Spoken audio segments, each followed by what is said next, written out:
Have you ever been out in the middle of a wheat field at night? They can be several square miles, so even though it only grows about 2 feet tall in America, there's still nothing but wheat for as far as the eye can see. You would think that such an open space might leave you feeling free, but it doesn't. It just makes you feel very, very exposed. During college, I worked summers for a small agricultural pest control business in Oklahoma. My boss, Owen, only had 1 truck and 2 employees. Will, a local 20-something with a punk band, and myself.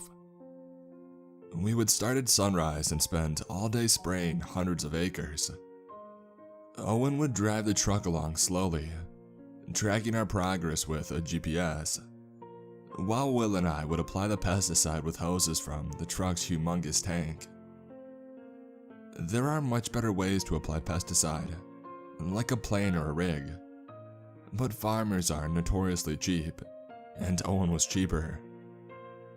We were also in one of the worst droughts in the history of Oklahoma, and farmers everywhere were tightening their belts, so I took what work I could get.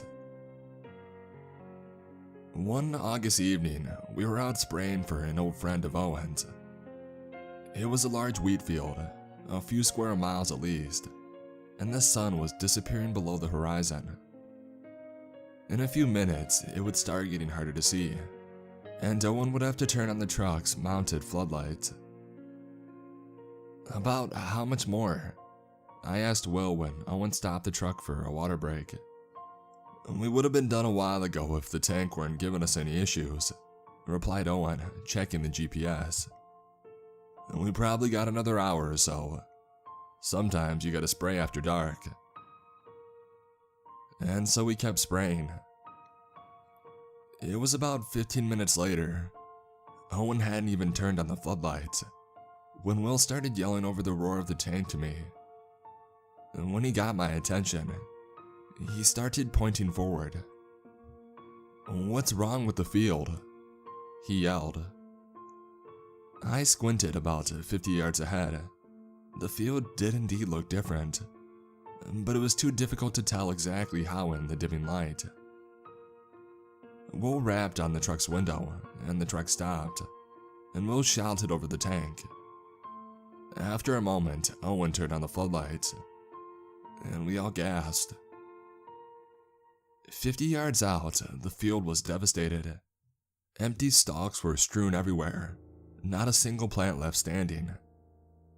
I had only ever seen this sort of thing on the news or in books. Owen stopped his car and we all jogged ahead to inspect. "Harvey didn't mention any empty patches in his field," said Owen when we arrived, kneeling down to inspect the ground. "He probably doesn't even know about it yet. He called us too late too. You see this stalk? It looks fresh and it looks like insect activity." Owen pulled out his phone and tried calling his friend, but nobody answered. "Do we spray it?" asked Will. "It seems like a waste of application." "He hired us for the whole field," Owen shrugged. I groaned internally. I would rather be on my way home, but I could not begrudge Owen. He was cheap, but he was a good man. I turned to get back to work, but my legs froze in place when my eyes caught the outline of a dark shape on the empty ground. "What's that?" I said. The others turned and we all gathered around the dimly lit form. It was a dog, brown, medium-sized, and dead.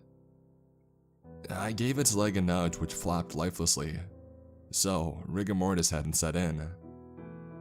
I could not tell the dog's breed, though for a moment, I wondered if it was part pug, because its vacant eyes seemed to be bulging out of its head. "It looks young, healthy even," said Owen. "And fresh. The flies haven't even set in yet." "Wait," said Will. "It's moving." The dog's cheek was gently wriggling. I almost thought the dead animal's face was still convulsing when a large brown grasshopper crawled slowly out of the dog's mouth. It was wet, and a few strands of some dark, unidentifiable fluid dangled from its long back legs. "Huh?" was all I could say. "But grasshoppers don't eat dead meat," said Will. "Some will," said Owen, "but only when they're really desperate, not when there's plenty of weed to chow down on. Matter of fact, I'm guessing this guy and his friends are what did the crops in." "Then where are his friends?" I asked. For a moment, we all stood in silence. Lots of times, especially in summer evenings as the sun sets, you can hear the chirping of grasshoppers and even the buzz of faraway cicadas. But as we stood in this field, while the sun continued below the horizon, our ears were met only with a stony silence. The newly discovered grasshopper continued crawling its way along the ground. It was weird to see a grasshopper crawl instead of hop. It felt unnatural. "I'll squish him," said Will. "Leave him," said Owen. "The spray will choke him soon enough. Let's get back to work."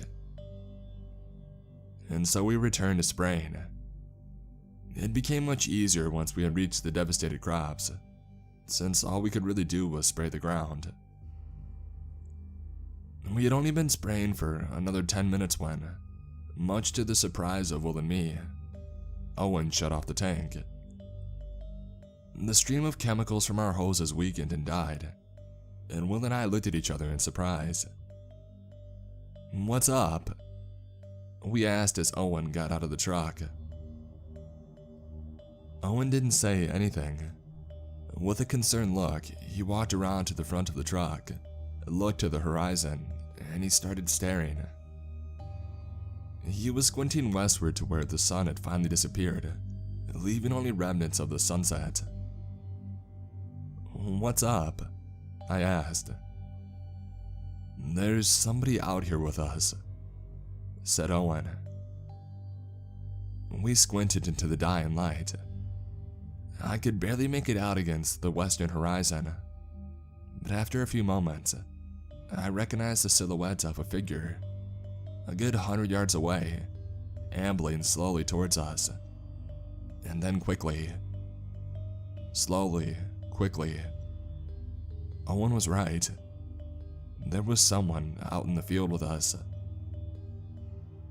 The hair on the back of my neck stood up. Who would be out here alone?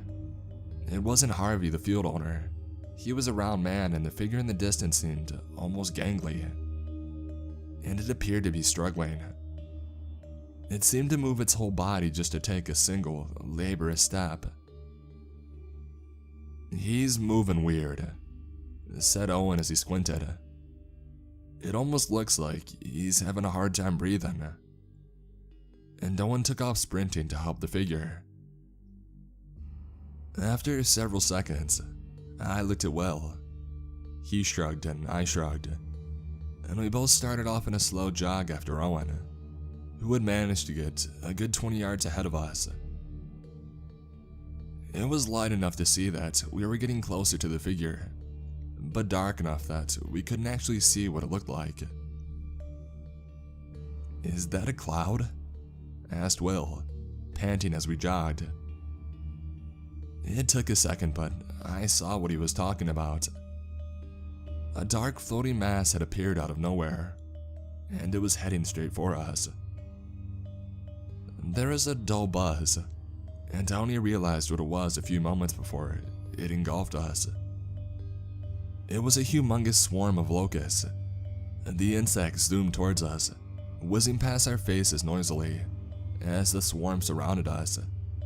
The noise grew louder and more horrible, like 100 lawnmowers all going off at once.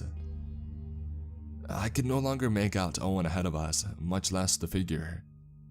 The insects became so dense they started flying into us, their bodies colliding against our faces and chests. I closed my eyes as we kept running, but it got so bad that after a minute, Will and I were forced to stop. "Did you see where Owen went?" Will yelled over the roars of the swarm, and I yelled back that I had not. For about 10 minutes, all we could do was stand there. I had never seen so many insects all in one place before. The last bit of sunlight died, leaving us in the dark of the night. Finally, the swarm seemed to thin out, and we could start moving forward without the bugs hitting our faces. We jogged in the darkness for a bit, calling out Owen's name. I was right in the middle of a particularly loud and long "Owen!" when, without even realizing it, I face-planted into the dirt. I got the wind completely knocked out of me. For a moment, I could only lay there. Finally, my brain registered that I had tripped over something. I reached into my pocket and I pulled out my cell phone. Why hadn't I thought of this before? And I illuminated the light to see what I had tripped over. It was Owen, and he was stone dead. I gasped as I scrambled away. Owen's body was sprawled out on its back, and it was covered in locusts. And how did I know that Owen was dead? An entire mass of locusts were crawling around the inside of his open mouth, packed so densely that I couldn't even see his teeth or tongue. There was no way that he was alive, and to seemingly confirm this thought, I watched as an especially large locust crawled over his glassy, open eye, and it just stayed there. I gaped at the spectacle in the light of my cell phone as Will ran up. His reaction was a bit more visceral, lots more vomiting and swearing. I turned off the light of my almost already dead cell phone, and my eyes eventually adjusted to the dark. The buzz of locusts continued as they whizzed past our heads. "We should call an ambulance," I offered. "He's already dead," said Will. "What good is that going to do?" "It's what you're supposed to do in this situation," I insisted, not actually knowing what to do in this situation. "Let's call from the truck. We should get out of here before the grasshoppers come and get us too," said Will, swatting uselessly at the swarm. "I don't think locusts can kill a man," I said. "Not by themselves." "And then what killed Owen then, Charlie?" said Will defiantly. "Maybe Owen just had a heart attack. We can't..." But I was interrupted by a sound only a few yards behind Will. A shuffle. A scrape. We both turned, and because my eyes had adjusted to the darkness, I was able to see the outline of a hobbling figure shuffling its way towards us. Will and I turned and ran for our damn lives. Of course, this meant running through the swarm. That was the direction of the truck, and the truck was our best chance of escaping whatever had befallen Owen. We could barely see where we were going, but it was better than what was behind us. "What was that thing?" Will screamed as we ran. My lungs were starting to give out on me. I couldn't have answered if I wanted to, but still I sprinted. I stole a glance backward. Though the swarm was too thick to see anything in the dying light, I knew that it was still coming after us. I just knew it. It had gotten Owen, and it wouldn't stop until it had gotten us too. After a few minutes, however, we had a stroke of luck. I cheered internally as fluorescent lights slowly became visible through the swarm. It was the truck's floodlights guiding our way back. Onward we sprinted, locusts grazing our faces. We finally arrived at the truck, and fortunately it was still running. Owen had only turned off the tank. We immediately scrambled in, me in the passenger seat and Will in the driver's, and I was slowed down by the bottles of pesticides in the seat, which I frantically threw to the floor. We slammed our doors shut. Will threw it into gear and drove, and we peeled the hell out of there.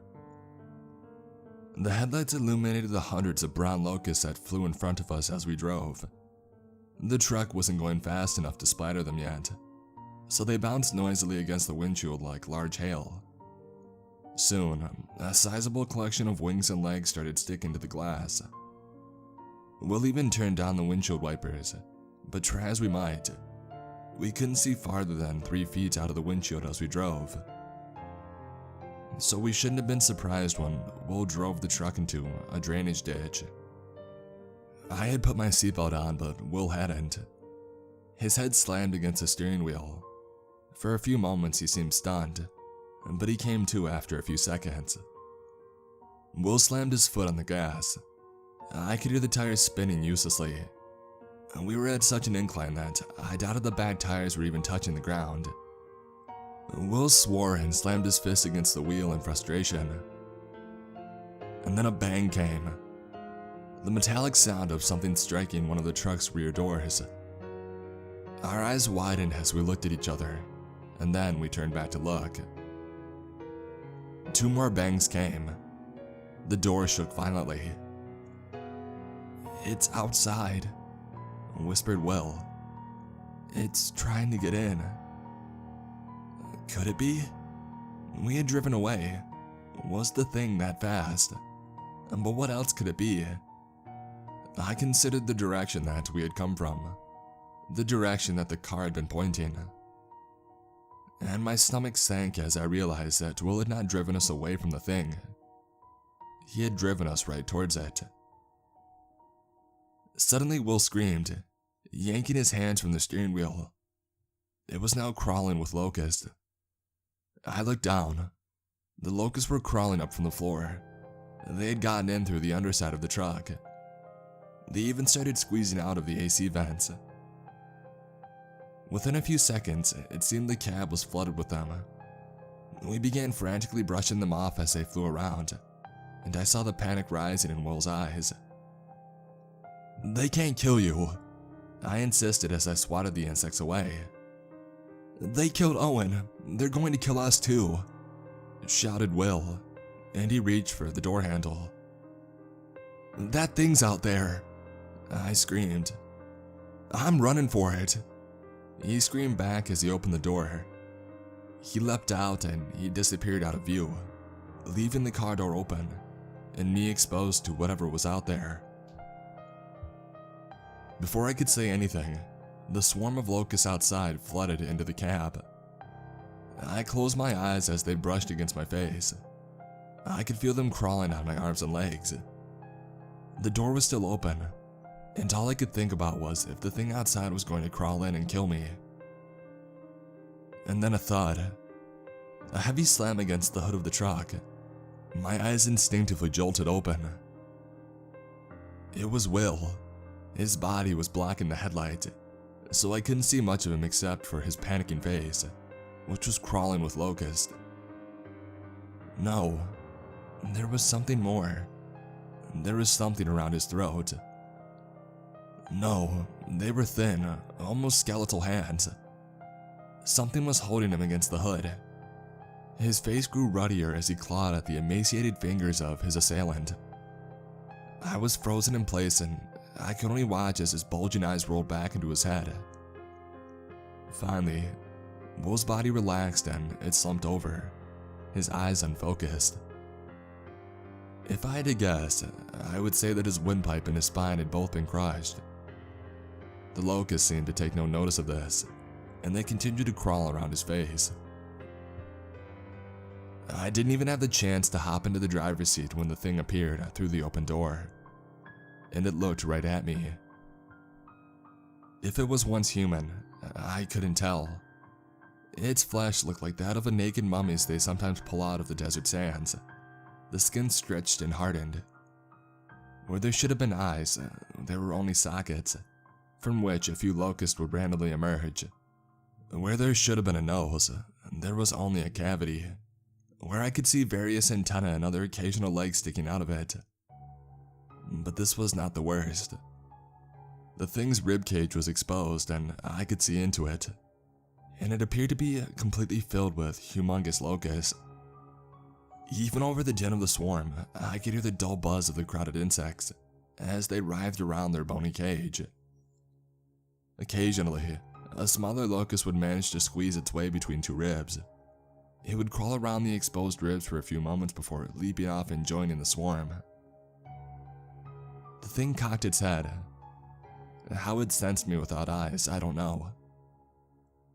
The thing moaned and its jaw began to creak open.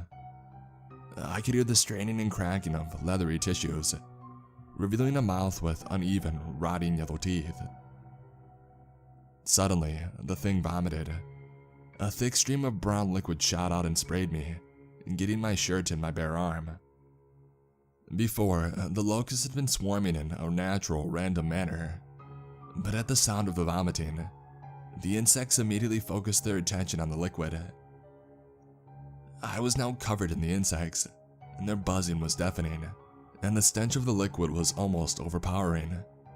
It smelled like liquid smoke and bile. Dozens of locusts flew out of the thing's mouth and joined the other ones now crawling all over me.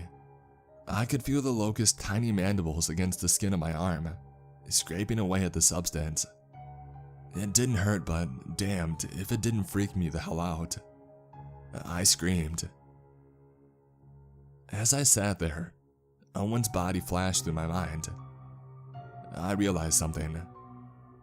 The locusts hadn't been crawling around his mouth. They had been crawling out of it. With a sudden sickness, I understood that the grasshoppers hadn't killed Owen directly. They didn't have poison or venom, or even a way of really biting him. No, the thing had grabbed Owen and forced dozens of locusts from its mouth down into Owen's throat. Owen had slowly choked to death as the crammed insects crawled and fluttered in his esophagus, trapped in the narrow space by their own sheer numbers. I almost gave up hope right there. The thing was now slowly crawling its way through the cab towards me, its dead-looking hand reaching blindly out towards me.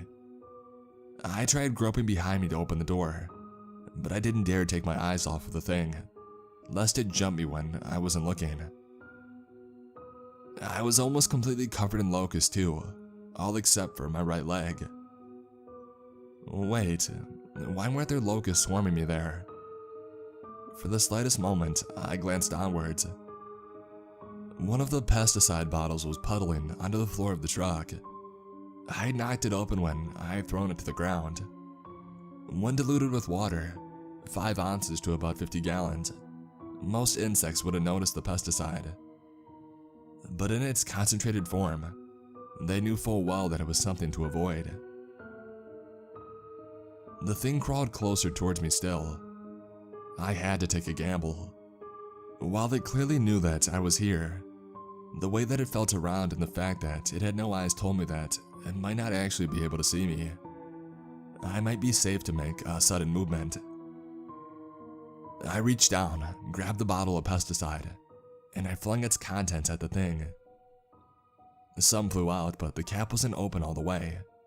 But the thing screeched horribly and it reeled back. But it was only for a moment. The thing didn't flee.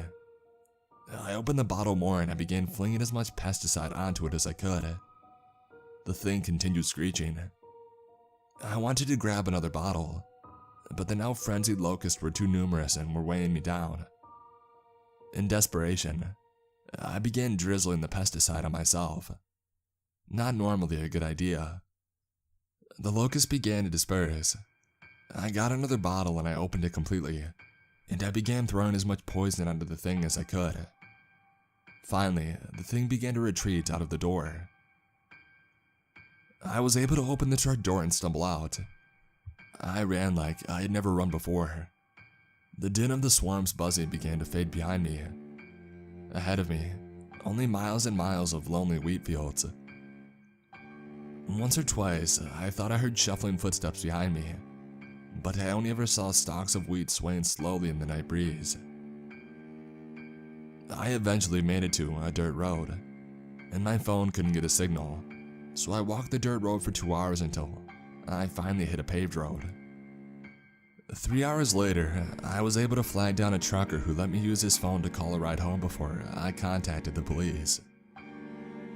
The police never got back to me. and they didn't even call me in for questioning. Owen's and Will's body were never found, and their families never got any closure. Either, at least none that I heard of.